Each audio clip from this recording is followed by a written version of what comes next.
তোমাদের অর্থনৈতিক রসায়ন অলরেডি আমি শুট করে ফেলছি। অলরেডি শুট করা হয়ে গেছে, আর অল্প কিছু বাকি আছে।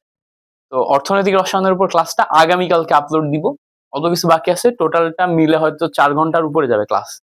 কয়েকটা পার্টে আস্তে আস্তে রেকর্ড করছি তো, এবং আমি আমার বেস্টটা দিয়ে ট্রাই করছি। 1 সপ্তাহ ধরে কন্টেন্ট গোছায় পড়াশোনা করে আমার বেস্টটা দিয়ে ট্রাই করছি এই ক্লাসটা রেকর্ড করার। তো অর্থনৈতিক রসায়ন, কর্মমুখী রসায়ন, এগুলাকে আগে কভার করব, যেহেতু এইগুলা ফুল সিলেবাসের চ্যাপ্টার। এগুলা মোটামুটি অনলাইনে খুব ভালো কন্টেন্ট অ্যাভেলেবল নাই, এবং আমি ট্রাই করছি যে হাজারি স্যার, কবির স্যার দুইটাকে কম্বাইন করে সিকিউ কোশ্চেন, এমসিকিউ কোশ্চেন আগে সলভ করে অ্যানালাইসিস করে টোটাল 1 সপ্তাহ ধরে কন্টেন্ট গোছাচ্ছি। গোছায় তারপর এই ক্লাসগুলো নিচ্ছি।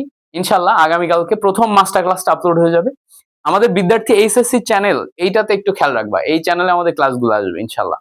সো তোমাদের জন্য আমি আমার বেস্টটা দিয়ে ট্রাই করব। সিকিউ, এমসিকিউ এগুলা ক্লাস তো দিবই। আর তোমাদেরকে বলে রাখি, তোমরা যারা হাজারি স্যারের এমসিকিউ সলভ করতে চাও, অলরেডি হাজারি স্যারের এমসিকিউ সলভ কোর্সের ম্যাক্সিমাম ক্লাসই শেষ করে ফেলছি। শুধু আর বাকি আছে তোমার হচ্ছে কর্মমুখী রসায়ন, আর হচ্ছে ল্যাবরেটরি নিরাপদ ব্যবহার, আর হচ্ছে বহুপদী কোশ্চেন গুলা বাকি আছে। সো এগুলা অল্প অল্প করে দিচ্ছি, বিকজ বেস্ট কোয়ালিটিটা আমি দিতে চাচ্ছি। প্রতি উইকে আমি প্রতিদিন 1 ঘন্টা করে রেকর্ড করার চেষ্টা করি এই ক্লাসগুলা। তো এগুলো এখানেও পর্যাপ্ত পরিমাণ পড়াশোনা করে তারপরে ক্লাসগুলো নিই। তো তোমাদের জন্য শুভকামনা থাকবে, আর তোমরা আমার এই চ্যানেলটাতে খেয়াল রেখো। এসএসসি 26-এর জন্য আমি একটা বেস্ট ইফোর্ট দিব ইনশাল্লাহ।